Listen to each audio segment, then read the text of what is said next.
নবী করিম সাল্লাল্লাহু আলাইহি ওয়াসাল্লাম বলেছেন, এই রমজান মাসে কোনো ব্যক্তি যদি কোনো রোজাদারকে ইফতার করায়, তাহলে আল্লাহ তাআলা তার পাপ মোচন করে তাকে জাহান্নাম থেকে মুক্তি করে দিবেন। সুবহানাল্লাহ।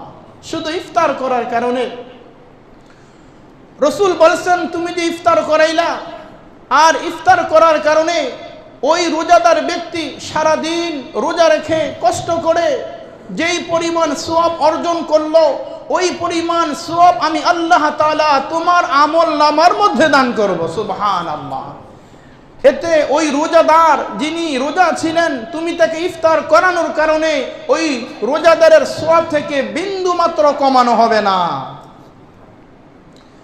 এই হাদিস শোনার পরে হযরত সাহাবায়ে কেরাম রাদিয়াল্লাহু তাআলা আনহুম আজমাইন বলল, ইয়া রাসূলুল্লাহ, ওগো নবীজি, আমাদের তো এমন সাধ্য সামর্থ্য নেই আমরা কাউকে ইফতার করাবো, আমরা কোনো রোজাদারকে ইফতার করাবো এমন সাধ্য সামর্থ্য এবিলিটি আমাদের কাছে নাই। রাসূল বললেন, আলা মাযকাতিল লাবানিন আও তামারাতিন আও শারবাতিন মিন মাই। রাসূল বললেন, তুমি যদি কোনো রোজাদারকে এক ঢোক দুধ, একটা খেজুর অথবা সামান্য পানির বিনিময়, সামান্য পানির দ্বারাও যদি তুমি কাউকে ইফতার করাও, তাহলে আল্লাহ তাআলা ওই রোজাদারের সমপরিমাণ সওয়াব তোমার আমলনামার মধ্যে দান করবে। সুবহানাল্লাহ।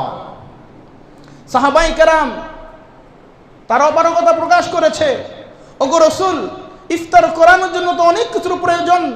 একজন সম্মানিত ব্যক্তি রোজাদার সারাদিন রোজা রেখেছে, তখন রাসূল সহজ করে দিয়েছেন, ও আমার সাহাবীরা, ও আমার সাহাবীরা, তোমরা যদি তাকে এক ঢোক দুধ পান করাও অথবা একটা খেজুরের দ্বারা ইফতার করাও, এটাও যদি সম্ভব না হয়, বলে সামান্য কিছু পানির দ্বারাও যদি কাউকে ইফতার করাতে পারো, তাহলে রব ঘোষণা করেছেন এই রোজাদারের সমপরিমাণ সওয়াব তোমার আমলনামার মধ্যে দান করে দিবেন।